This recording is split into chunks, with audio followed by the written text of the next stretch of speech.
My name is Allison Van, and I'm the Executive Director at SPARC, a Center for Social Research Innovation. Welcome to today's SPARC Talk, Introduction to Impact Evaluation with Paul Baker. I'd like us to begin by giving honor and thanks to the Haudenosaunee and Anishinaabe nations as the traditional inhabitants of the lands where McMaster stands. To say that is to acknowledge a debt to those who were here before us and to recognize our responsibility to respect and honor the intimate relationship Indigenous peoples have to this land. We are thrilled to welcome Paul Baker, who has led his evaluation consultancy, Social Impact Squared, in completing over 75 research and evaluation projects. Paul's practice focuses on rigorous impact measurement, developmental evaluation, and evaluating efforts to build sustainable livelihoods. Paul uses a principles-focused, asset-oriented, and equitable approach to evaluating social programs and works with clients in their communities to bring expertise and experience to the forefront while collaborating to understand, measure, communicate, and improve their social impact. And Paul is also the instructor for an upcoming training throughout Fridays in May on impact evaluation that we'll be offering through SPARC. Thank you so much for joining us, Paul, to introduce more about what you're going to be covering and talk about impact evaluation. Great, and we should confirm. You said Fridays. I thought it was Tuesdays in May. So sorry. Yes.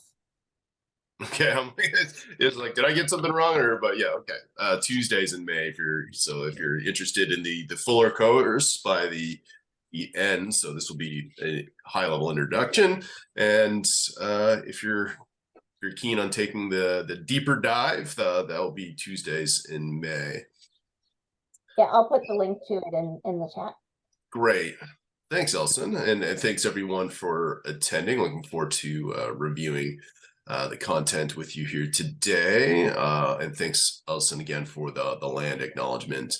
I also like to practice truth and reconciliation. I think usually the land acknowledgements typically do the truth part of things, recognizing the Indigenous origins of the Indigenous populations and how we got here with treaties. But then also I like to take it a step further to do an act of reconciliation to respect and do something for those Indigenous populations or the land on which we live. So usually I make a donation to an Indigenous group. I encourage everyone else to do the same, or if you want to do something that's nice for the land, whatever you can do, I think that's important. So I will, though, with that said, start sharing my screen and slides. Sure, this one.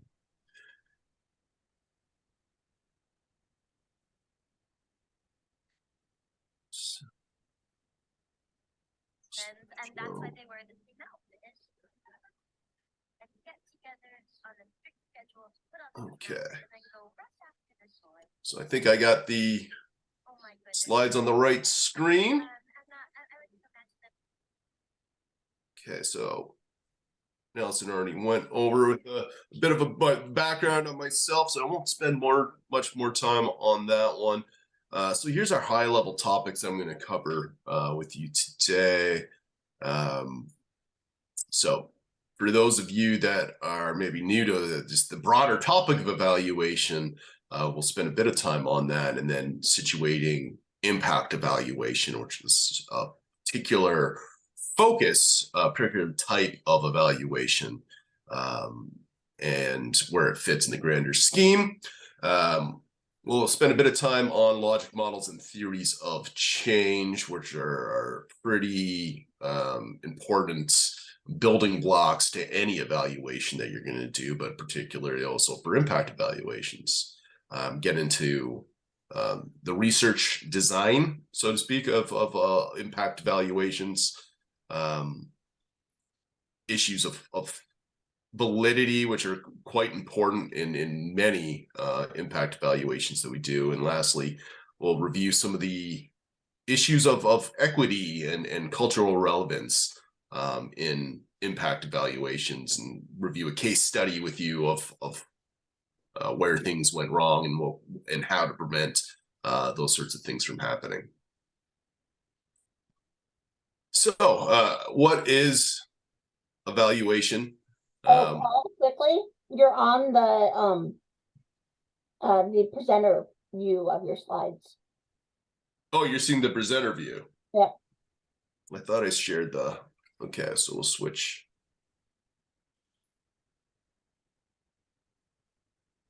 There you go.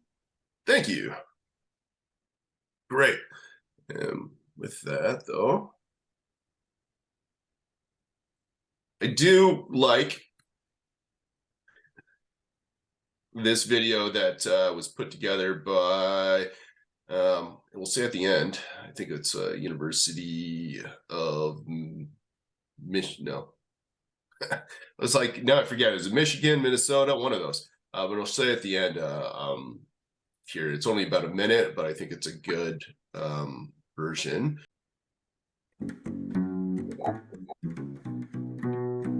Sounds not critical, but you know, you get to hear the funky bass line.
Great. So if you couldn't see the text here, that was the University of Mississippi.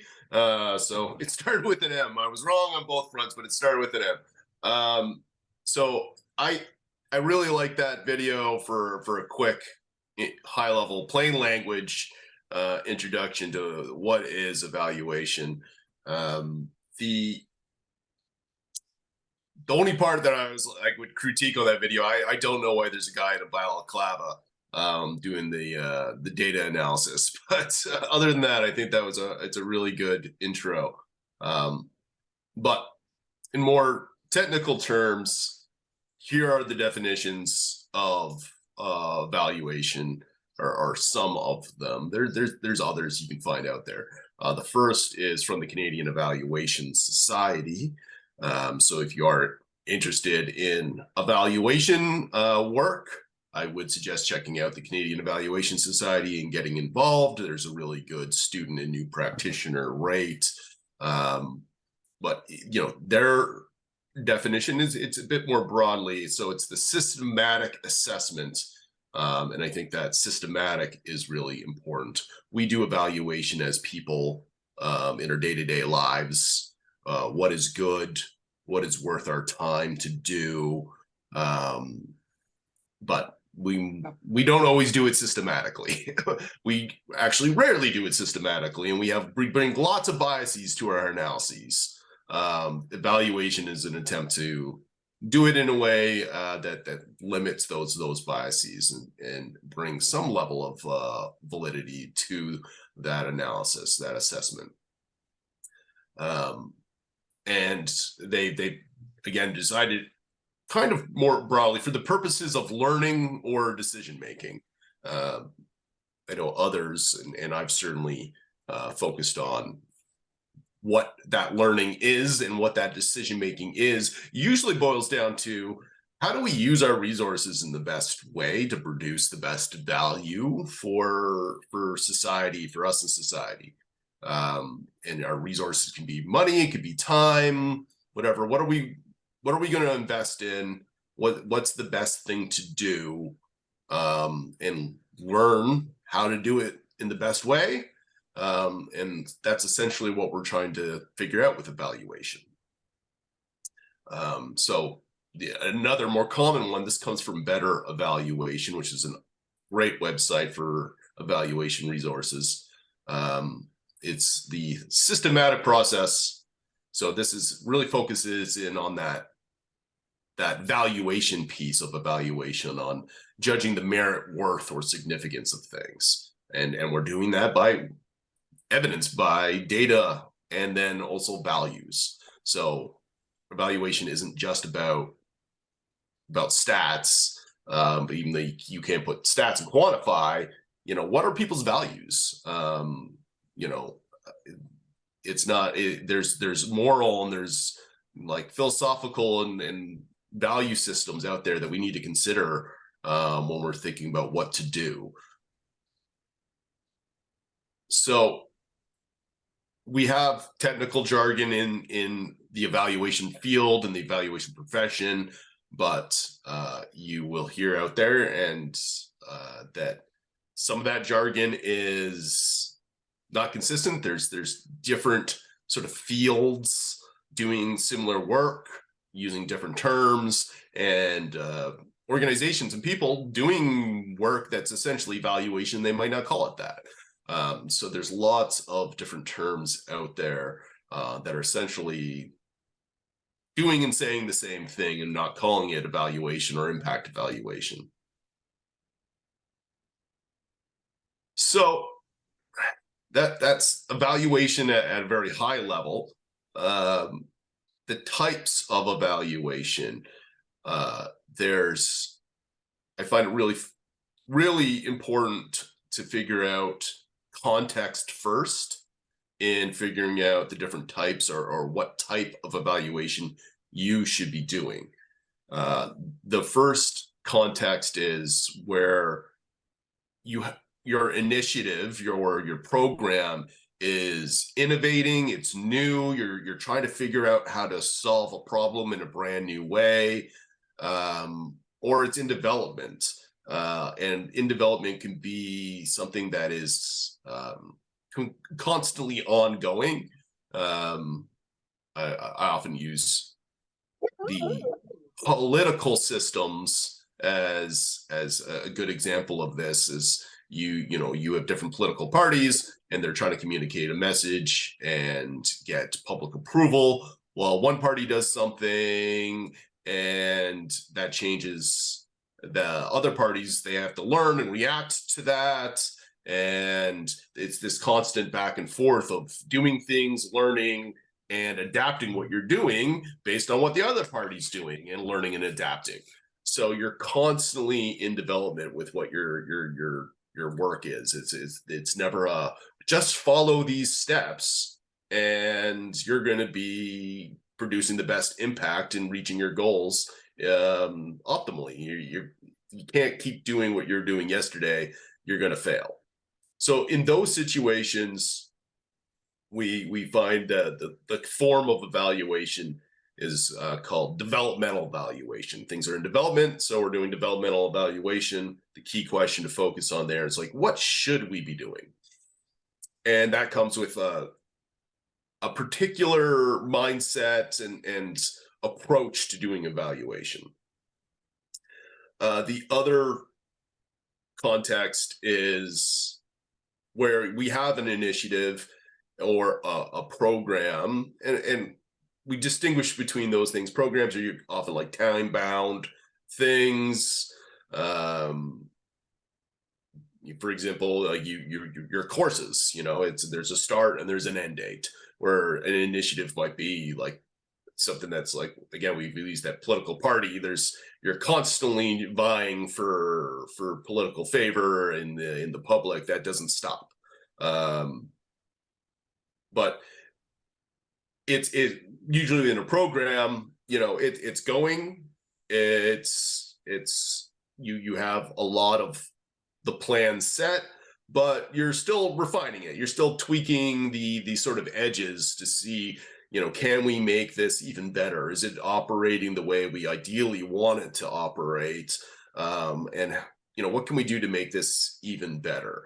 So in that case, we do what we call formative or process evaluation, to figure out how to refine the program design. So in a way, developmental is about defining the program design, where formative is about refining it. And lastly, this is where we get into, well, I guess you can have impact evaluation in that formative stage. You want to be asking, well, how well are we achieving our impacts, right? We want to figure out how to improve things. Well, part of that is well, how well are we doing? But usually the level of rigor on those impact evaluations in the formative stage can be or often is on the lower end of rigor. It's not as critical when you're just, you're learning and tweaking, as then when we get into the final context where this is a well-defined, mature program. And we know that it is, or we're fairly sure that it is operating the way it should be operating. And that's key with impact evaluation, because if you want to know, did the program's theory, is it that impactful? Does that produce the results that we want it to produce? Or did the program just not operate the way it should? Did certain things completely change, and this wasn't the program that we thought it was, or we wanted it to be? And those are very different things. But once we can confirm that, all the things the program was supposed to do, as far as implementation goes, happened, then we can talk about, okay, well, is that impactful? And this is where we usually want to know, how well are we achieving those impacts? And we want to often do that in a very rigorous way. So as we, further right on this slide, we increase the focus on validity, and further left, it's increase the focus on usefulness and feasibility of your research efforts.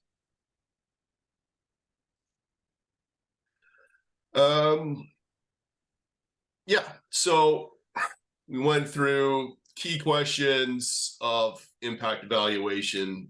Is, again, how much impact is it having? Usually around what are the desired impacts of this program or initiative, and that's usually often with a lot of the impact evaluations, it's assumed that the intended desired impacts are good and of value, but certainly there's ways to and research to go, is this actually what the public or taxpayers or government priorities, do these outcomes actually fit? Are they of value?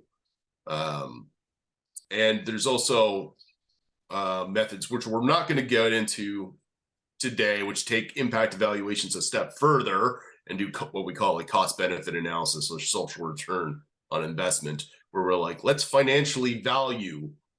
So it's one way to value the outcomes. What are the financial implications, or can we value things like quality of life, improvement in quality of life in financial terms? Again, we can't go into, with the short time we have today, we can't go into that. And then why, if it is producing or is not producing those outcomes, why not? And how can we do better? So for the first question, quantitative measurement is where we want to focus our efforts. It's best for decision making. Again, we're trying to figure out, do we invest in this or that? So usually having some well, this had this level in a quantitative term, so we can compare that has more impact and is more valued than this other thing, then that's going to be helpful. Where if it's yeah, it works to some vague amount. Qualitatively, it seems to be doing pretty good. Well, is that better or worse than this other thing? So we usually want to express the amount of impact quantitatively, but then qualitative methods are still hugely important because, what if you say, well, it wasn't impactful? It's like, okay, well, what do we do about it? And if you haven't collected a lot of qualitative information to generate some theories around that, often your impact evaluation isn't actually all that useful to people. You need that qualitative to figure out, how, why, what do we do with this information once we know exactly how impactful things are? What do we do to make it better or fix a situation or what?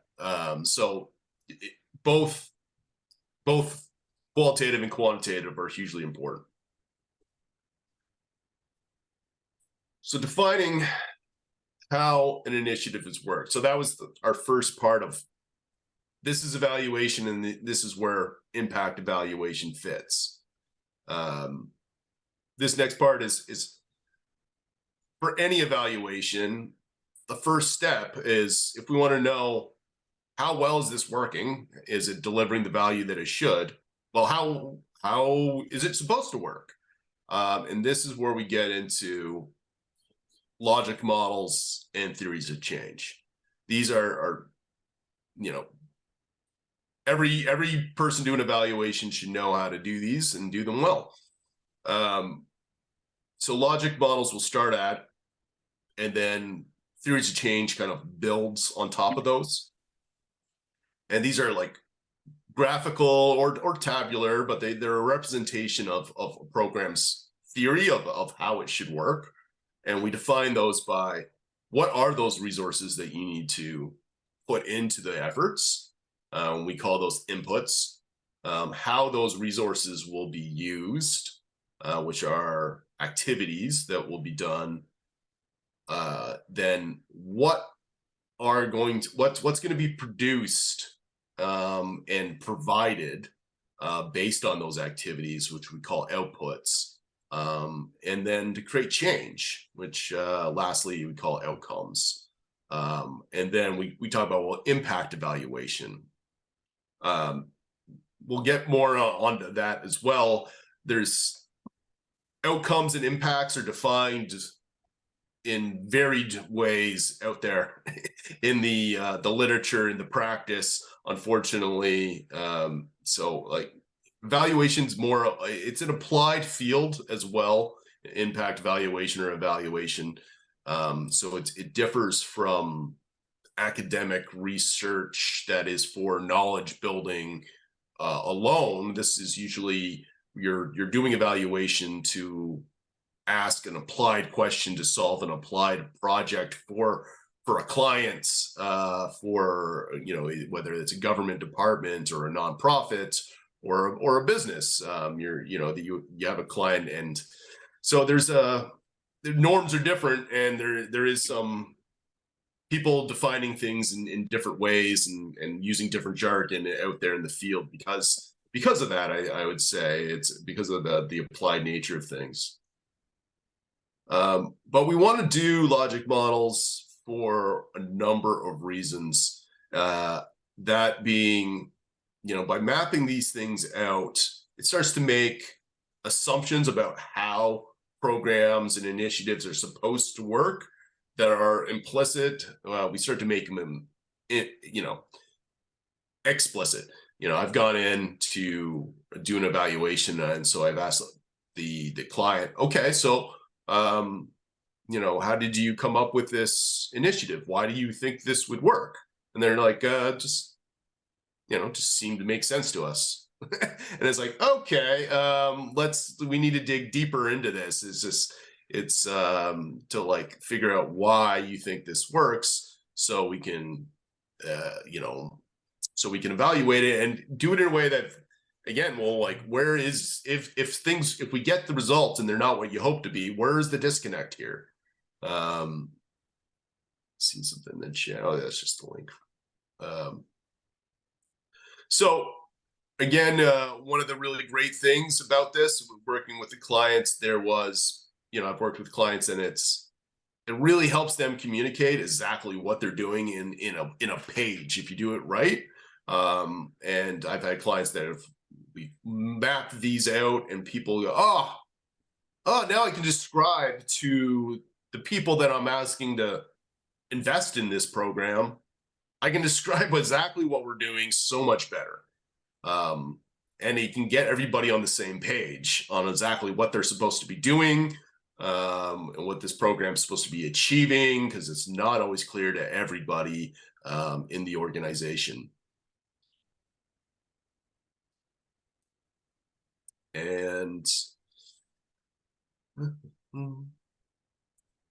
so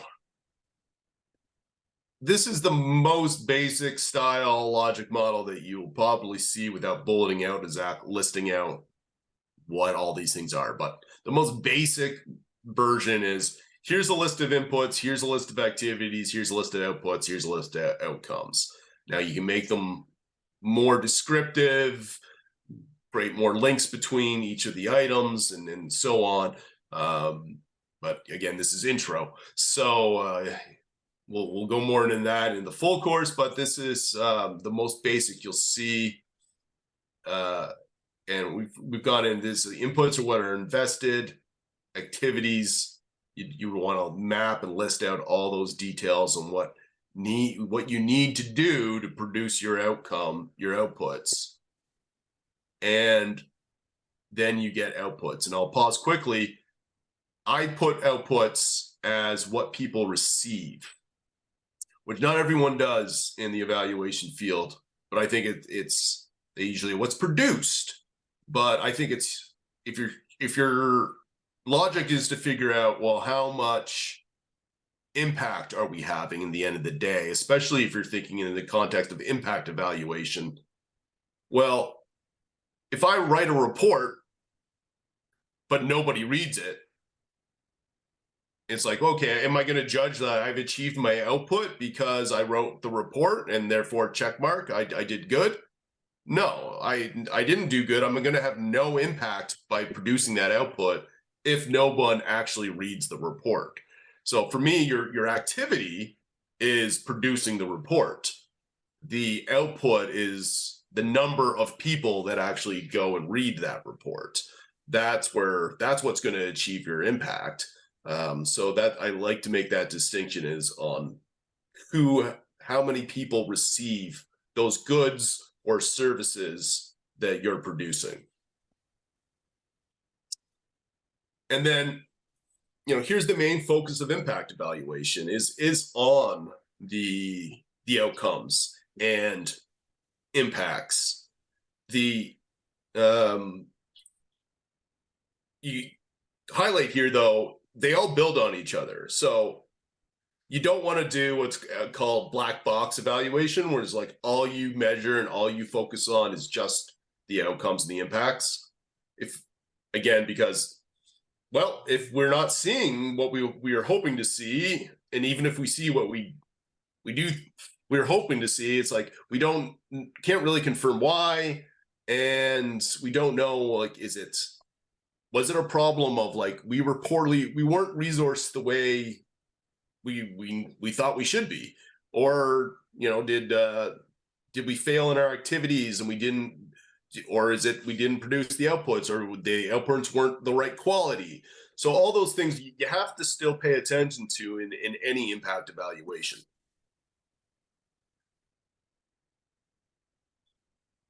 So building on those logic models idea is theory of change. These are a theory of change. You'll hear that language a lot in the evaluation field. It goes further. It maps out everything a logic model will map out, but then goes further into explaining the whys. It's basically it. Whenever there's an arrow or a linkage, why? What's causing that to lead to that? What are the technical terms? What are the causal mechanism that if we do this and produce this, this is the outcome. This is the positive social value that's going to be produced from that. And a lot of times you find that that's there's some faulty assumptions there.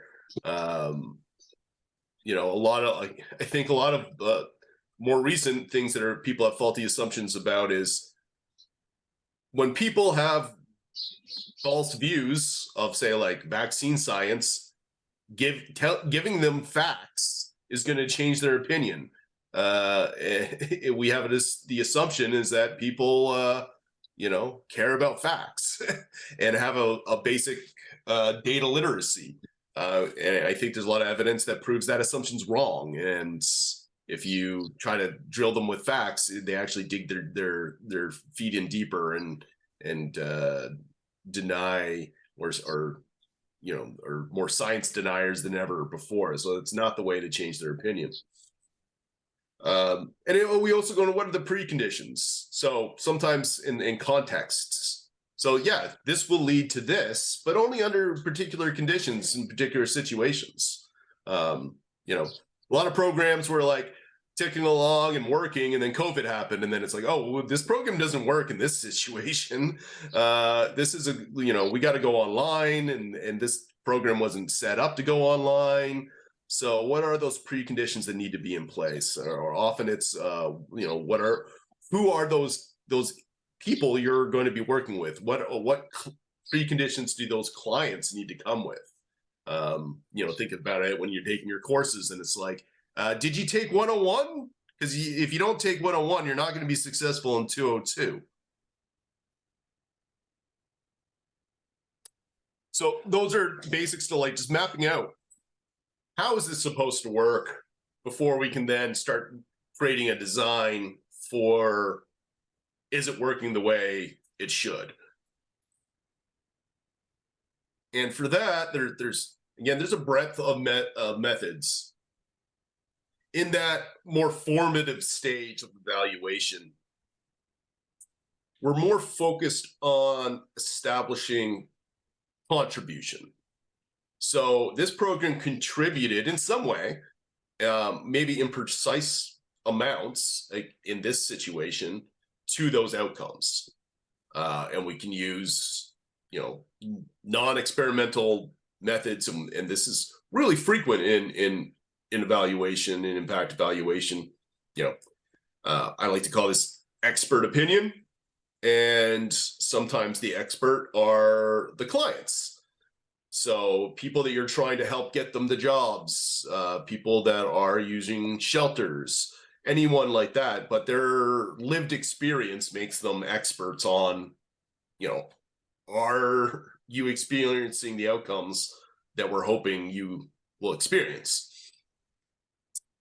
But there's also other experts. There's the staff involved. And there can be like academic experts that are, well, and field level experts, you know, that would be able to provide good opinions on what kind of outcomes should we be seeing, and are we seeing enough of them in this particular program?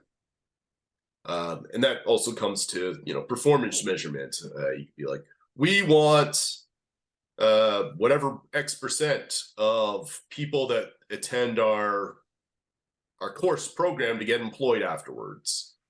So how many got employed? Are we the only thing that's causing them to get employed? No, there's other things happening that are helping people get employed, but you know, we don't really care. We just want to make sure that it's 80% or 85% get employed after they're graduated from our program. So those are more in the formative and, you know, establishing contribution. When we get into the summative, where we're like, does this work or does this not work? And is this the best thing we should do, or should we do something else? Usually then we're getting more into wanting to know, does this actually cause the outcome to be produced, or is it something else? And at what percentage? You know, how much of this change can we attribute to our efforts, to the program versus other things. And so here we need to use experimental or quasi-experimental designs.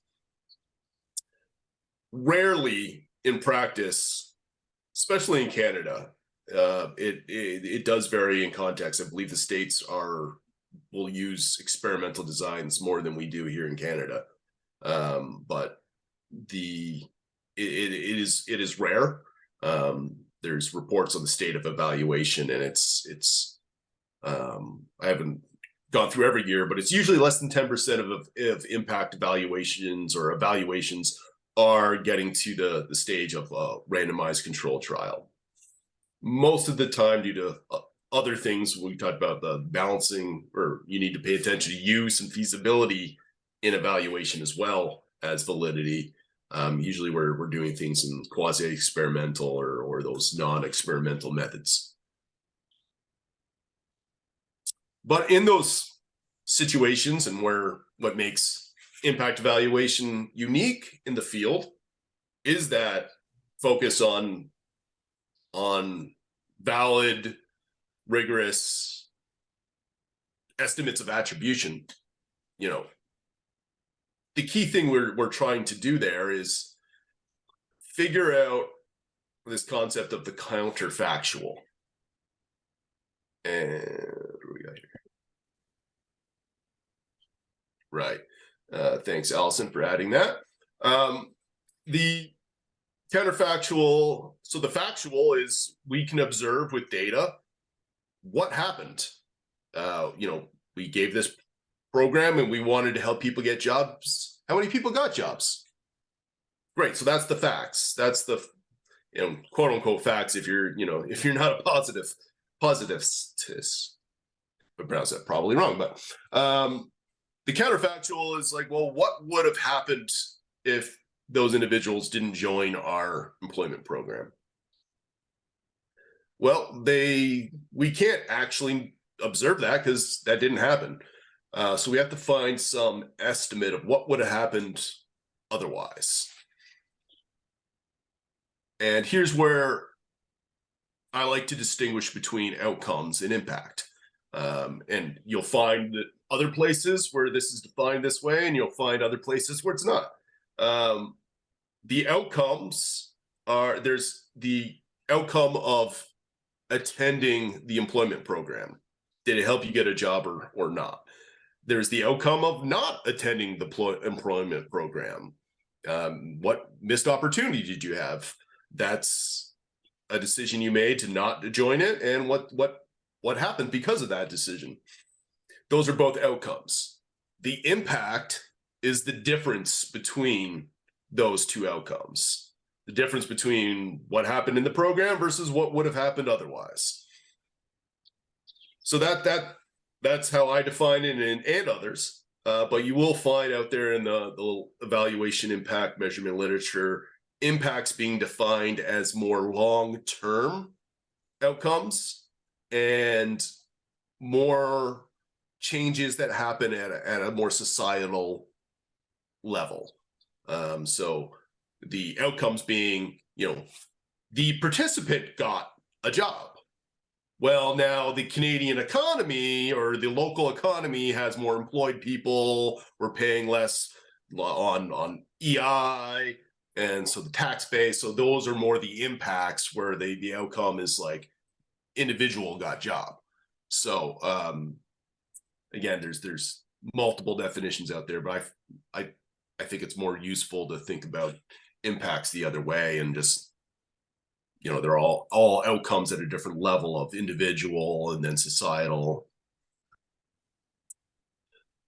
So to be able to figure out what this counterfactual is, there's many different designs to do. So we can look to comparison group designs. We can combine those with pre-post designs. We can, and then that is like, well, let's look at what was happening in the past. We did something. How did that change afterwards? We can, the equivalent and the non-equivalent, like randomized control trials. That's what's trying to make a equivalent comparison group. If we randomized everything, then this other group should be the same. The past, yeah, we can say another one kind of unique is like a non-equivalent variable. So this is like, well, we trying to remember the one that I was like, there was a good example. Yeah, I did for my master's, I did an evaluation of WHMIS, which is trying to reduce injuries due to hazardous materials in the workplace. There's other things going on in workplaces and trends that will affect injuries in the workplace. But WHMIS should only really affect injuries due to hazardous chemicals. So we can look at injury rates due to all those other factors, the causes, falling off ladders, all those other things, and see when WHMIS was implemented nationally, did injuries in general continue to go up and down, and versus did injuries due to hazardous chemicals change? And that would provide us some indications, because if we look, pre-WHMIS and then post, that injuries due to hazardous chemicals were going down, well, that's good, but were injuries in general going down? Well, then maybe it wasn't the program. So that's another way you can often look at it. Another design I encourage you to look into is regression discontinuity. We could use statistical predictions, and we already went over what the experts think. With our timing, going to go quickly through this next part here is validity and threats. When you are doing rigorous impact evaluation, this is knowing all these are really critical. There's, the three types of validity, and we it's really hard to measure a lot of these concepts well. Something like self-esteem is multi-dimensional. So we're looking at construct validity here. Are we actually measuring what we think we're measuring? Asking one survey question often does not do it well enough. This is why we get validated survey tools. But in evaluation, there is some uniqueness in the context, given most of these tools that have been validated are out there. They've been validated for use on their own. And there are many items. But often in programs and social programs, we're not targeting one outcome in isolation. Usually people want to measure a whole slew of outcomes. And we know measurement exhaustion is a thing. So doing many validated survey tools, they're not necessarily valid. When you get to the 10th tool, so to speak, it's not necessarily valid. It hasn't been tested for validity in that context. So we got to so there's a challenge of just measuring what we want to be measuring. And then there's all those challenges with those threats to validity. Like, this is all those internal flexibility. This is all the challenge of figuring out, was it the program or was it something else? There's a lot of ways that it could be something else. And I think a big one too here, I'll just go into the one, is social desirability is a huge factor in evaluation, impact evaluation. That expert opinion is certainly fraught with social desirability biases. If you think of a nonprofit program, which I work a lot with nonprofits. So we're going to give you lots of help, and we're going to do it for free. And then we're going to give you a survey to go, hey, did we help you? How much did we help you? You're most people are going to be kind of, I don't want to say that you didn't really help me that much because you gave me a lot of free help and you tried really hard. You're going to try to want to say, yeah, you did good. You did a good job. So that's a real concern.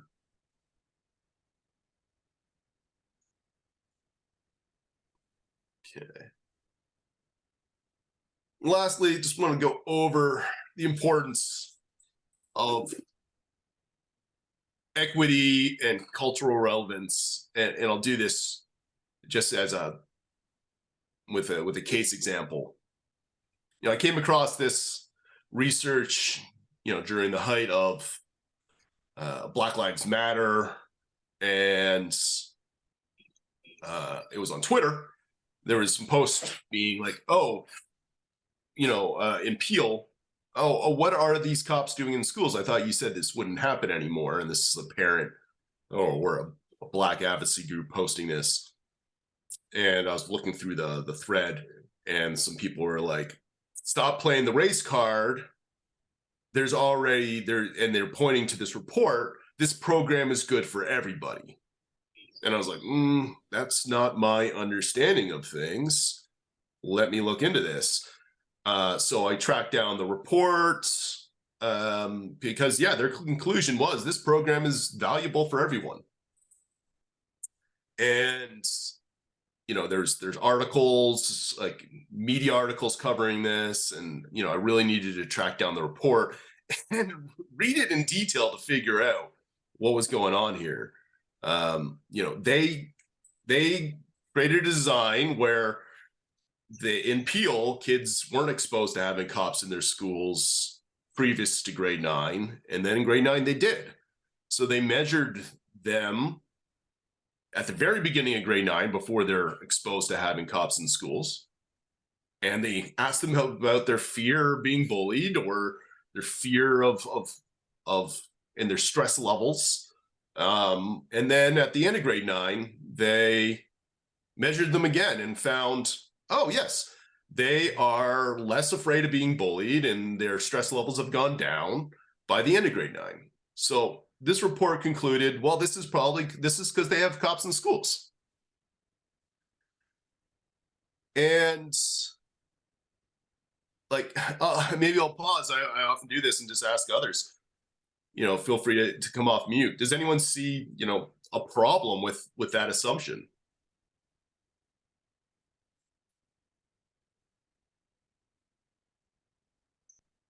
Sure. I mean, presumably grade 12s get bullied less frequently than grade 9s because they're older and have higher status within the school. Yeah, there could be that. And to be clear, so it wasn't the grade 12s or when they're in grade 12. This would be, they measured them at the end of grade 9. Oh, sorry. Yeah. Yeah. Still, I would imagine there's an increase in confidence and less fear around bullying. But it also looks like the results were not sliced by race at all. Yeah, they did slice it by race, and they did find that some individuals did feel like, actually, I feel like I'm being targeted and I'm uncomfortable with these cops in schools. So a lot of people are anxious about starting high school, so they show higher levels of stress. I would completely agree. I read that and I was like, and they did have a footnote basically being like, this could be due to other things. And I'm like, to me, it's clearly due to other things. It's like, I remember going to grade 9 and there was, you hear about these stories of getting hazed and hazing and bullying. And then you get to grade 9 and none of that happens. These are like more urban myths. And by the end of grade 9, you get your friends group, and it's because it's a new social situation at the beginning of grade 9. And then by the end, it's those feelings of worries about being bullied. And so I think this is a clear indication of where the evaluators with a particular worldview, with working with their client, which was the police, which have a particular worldview, did their analysis and made their conclusion what the likely contributor was. And that was, yeah, it's the police program. They did not take the step of involving the community in their analysis of the data, of the results. And I'm sure if they did, and they would have heard, because there is other people in the community, say the Black community, saying this, we're being harmed by this. And they would have said, no, that's grade 9. Like we're just, that's a natural decrease that would just occur regardless of the cops being in school. That has nothing to do with them. So involving, to be equity focused, we need to be doing this in a way where we're involving the community in designing our evaluations and also now analyzing and determining what should be done with the results. And the other important piece of this one was, the vast majority of students were reporting positive effects. The vast majority of students were, white students or dominant privileged students, where there was a small minority saying, okay, no, I feel targeted and I feel like this is a negative thing. Well, if we do what a lot of evaluations do, and we calculate what was the average impact on people, the mean, well, the mean impact is positive. And therefore, if we use that logic, this program does in fact produce positive social value. Now, other schools and other education boards at the same time were analyzing these programs, Toronto District School Board being one of them, and they decided we are not going to run a program that does produce value for the dominant group of our students if it creates harm for the minority of our students. So this is another important thing that we need to do in evaluation is not judge things based on averages or aggregate positive social impact. And we need to make the decision that we're not going to support things that produce impact for some groups, but not others. And it depends on what your logic could be. There's another example. Colleague that runs We All Count. I suggest that you look into that as well. Gives an example of a program that their goal was to increase the incomes of people in developing countries, and they do. The program does, but the program increased the incomes of the more privileged groups way more than it increased the incomes of the less privileged groups. Now, everyone's income did go up. So unlike this example with the cops, the police being in schools, there wasn't a negative impact, but what it also did is increased inequality. So is that an outcome we want? Yes, everyone's incomes are up, but so is inequality. So we need to be paying attention to these things in impact evaluations. It's quite a critical way to actually have equitable impact in our society. And I'm happy to say in googling and preparing for this that the Peel School Board has removed the SOR, school resource officers, from their schools in Peel today. So I think I went a bit longer, but happy to take questions.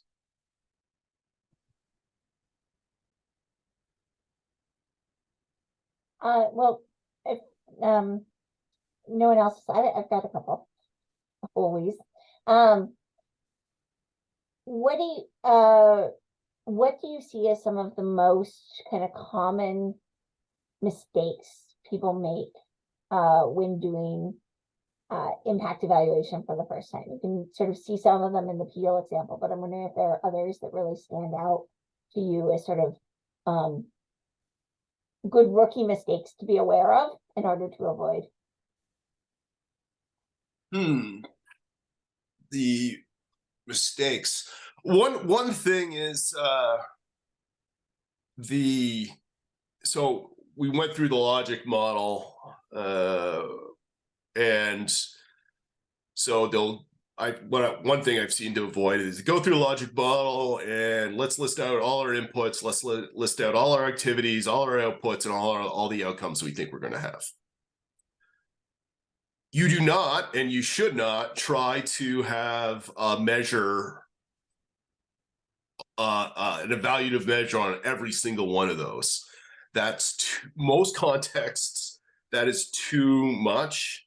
It's going to be too burdensome on staff, on yourselves, the cost of the evaluation. The rule of thumb that's out there, which I think does make a lot of sense, is 5 to 10% of your efforts should be spent on evaluation, your efforts / budget. So spend 95% of the time trying to produce the positive social value that you're trying to produce, and spend 5 to 10% of the time learning how you can do better. That makes sense. So 5 to 10% of that budget, if you're trying to measure absolutely everything, that gets real difficult. Plus, change management in organizations. Usually it's like, okay, we're going to do 2 or 3 things. Sometimes you can do more, but like 2 or 3 things we're going to change at the moment. So you paying attention to everything and is not cost efficient, not bang for buck in your evaluation.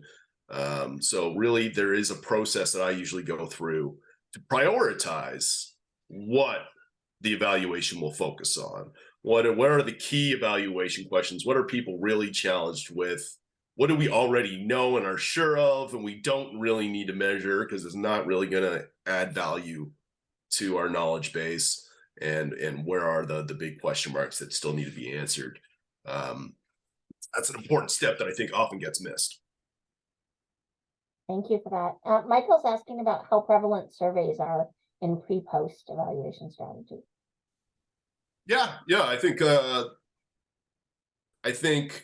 surveys are very prevalent, especially if you're doing pre-post evaluation.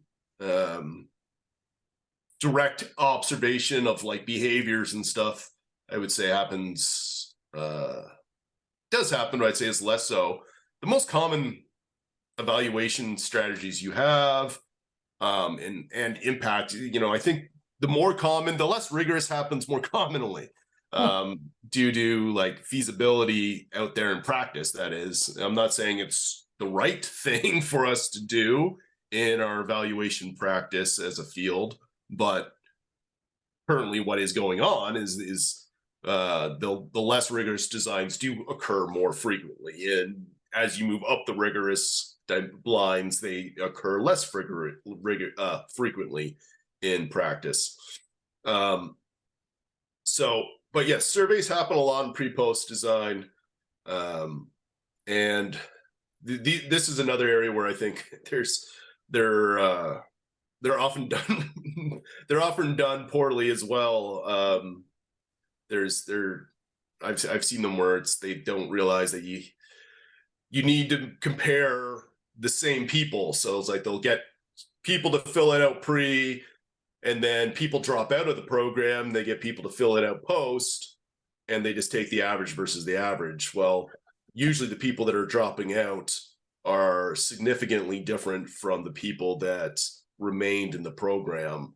So if you look at the average, it's being biased because it's not the same people anymore.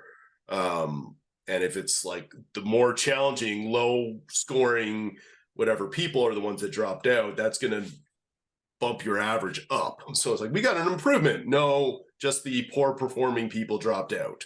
So there's another thread of validity you really have to pay attention to, and especially with that design. I know we're a little over time. We're happy to stay a couple more minutes if anyone else has something they want to discuss. I will also mention we have a research conversation service within Spark. So if you are wanting to do an impact evaluation and you want some thoughts, some guidance, individualized to what you're doing, feel free to reach out to Lynn or go to our website to set up a time. We're delighted to talk with you about it.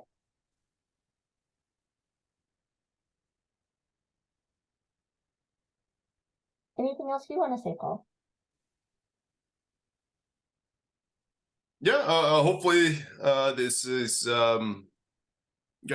give you a broader awareness of the field and the practice of impact evaluation. And if you're interested in learning more, there's certainly lots to learn, but there will be our course. And yeah, I encourage you to look into some of those other resources that I've mentioned throughout this presentation. And so we have the recording. I'm happy to share slides as well, Allison. I don't know if we confirmed that, but happy to do that as well.